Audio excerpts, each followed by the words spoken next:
So hi hello friends, welcome to cinema view. And ఈరోజు అయితే మనం ఒక యాక్టర్ గురించి మాట్లాడుకోబోతున్నాం. సో ఇయర్ ఎండ్ అవుతుంది కాబట్టి ఏదైనా స్పెషల్ వీడియో చేద్దాం అనుకున్నా.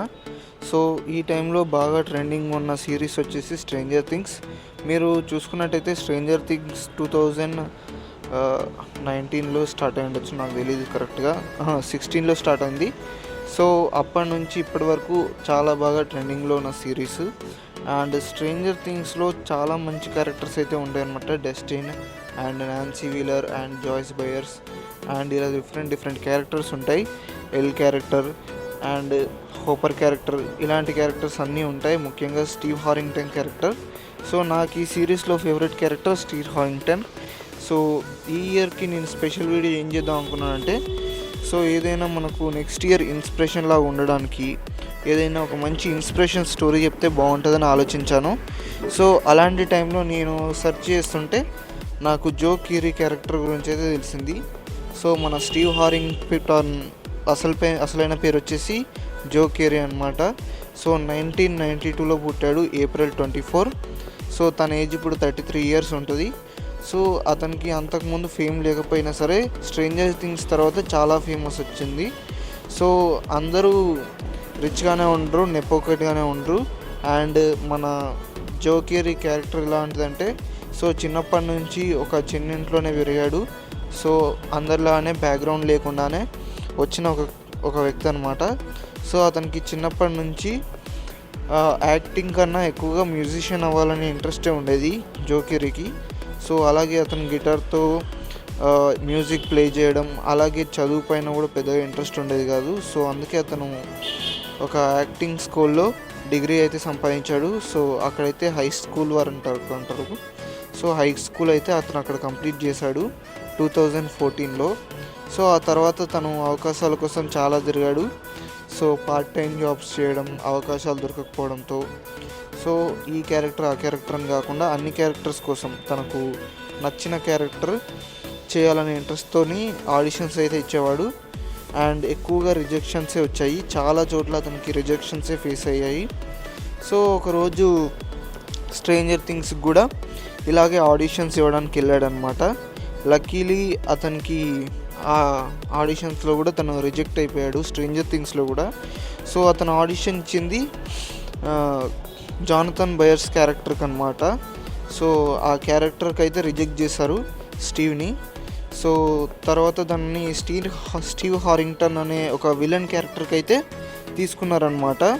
సో ఈ స్టీవ్ హారింగ్టన్ అనే క్యారెక్టర్ ఫస్ట్ సీజన్లోనే ఉంటారనమాట. సో ఫస్ట్ సీజన్ ఎండ్లో చచ్చిపోయే ఒక క్యారెక్టర్ అనమాట స్టీవ్ హారింగ్టన్. బట్ జో కీరీ ఆ రోల్ని ఎంత పర్ఫెక్ట్గా ప్లే చేశాడంటే, సో ఆ క్యారెక్టర్ని చంపాలనిపించలేదన్నమాట డఫర్ బ్రదర్స్కి. సో ఈ క్యారెక్టర్ ఇంకా నెక్స్ట్ సీజన్స్లో ఉంటే ఎలా ఉంటుంది అని చెప్పి ఆలోచించి ఇంప్రవైజ్ చేసుకుంటూ రోజు ఆ క్యారెక్టర్ గురించి ఆలోచిస్తూ స్టోరీని బిల్డ్ చేసేవాళ్ళంట. సో అలా అయితే సీజన్ 1కి చంపకుండా అయితే ఆ క్యారెక్టర్ని ఒక విలన్ క్యారెక్టర్ నుంచి హీరో క్యారెక్టర్కి అయితే చేంజ్ చేశారు. సో అప్పటి నుంచి స్టీవ్ హారింగ్టన్ అనే క్యారెక్టర్ చాలా ఫేమస్ అయింది. తన క్యారెక్టర్ డెవలప్మెంట్ కానీ, తన హెయిర్ స్టైల్ అండ్ తన ఆరా అనే ఫార్మింగ్ అని, ఇవన్నిటికీ చాలామంది ఫ్యాన్స్ అయితే ఉండిపోయారనమాట. సో ఇప్పుడు స్ట్రేంజర్ థింగ్స్ ఎక్కువ మంది చూసేది ఏంటంటే స్టీవ్ హారింగ్టన్ క్యారెక్టర్స్ కోసమే. సో ఆ క్యారెక్టర్ని అంత బాగా రాసుకున్నారు. అండ్ ఈ క్యారెక్టర్ అయితే స్టార్టింగ్లో ఉండేది కదా, నిజానికి జో కీరీకి వచ్చాకే ఈ క్యారెక్టర్కి ఒక ప్రాణం అయితే వచ్చిందనమాట.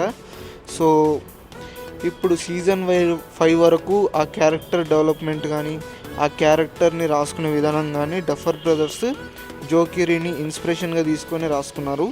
సో అతను రియల్ లైఫ్లో ఎలా ఉంటాడనేది స్టీవ్ హారింగ్టన్ ఫిక్షన్ క్యారెక్టర్ అనేది అలానే ఉంటుంది. సో అతను రియల్ లైఫ్కి ఫిక్షన్ క్యారెక్టర్కి పెద్దగా తేడా ఉండదు స్ట్రేంజర్ థింగ్స్లో.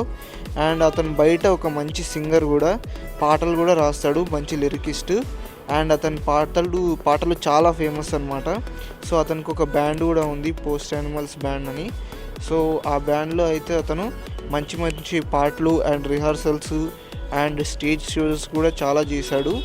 సో అతనికి బయట చాలా పెద్ద ఫాలోయింగ్ అయితే ఉంది.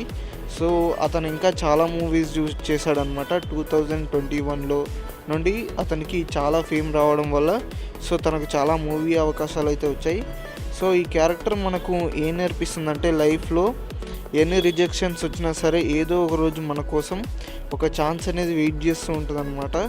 సో ఆ ఛాన్స్ కోసం మనం ఎన్ని రిజెక్షన్స్ వచ్చినా సరే ముందుకెళ్ళిపోవాలని. సో ఈ న్యూ ఇయర్ కూడా మీకు అలాగే ఉండబోతుందని నేను అనుకుంటున్నాను.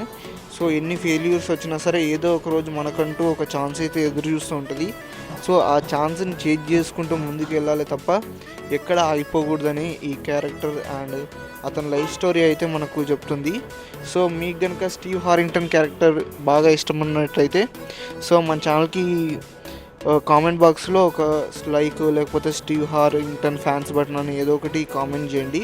అండ్ మీరు ఈ వీడియోకి లైక్ చేయాల్సిన అవసరం లేదు, బట్ అతని స్టోరీ నేను పర్ఫెక్ట్గా చెప్పలేనని నాకు అనిపిస్తుంది. సో మేబీ ఇంకా బాగా రీసెర్చ్ చేసి ఇంకా బాగా చెప్పుండొచ్చు, బట్ ఇది అతని క్యారెక్టర్ అతని రిజెక్షన్స్ని ఎలా తీసుకున్నాడు అనేది తప్ప అతని గురించి పూర్తిగా చెప్పాలని కాదు.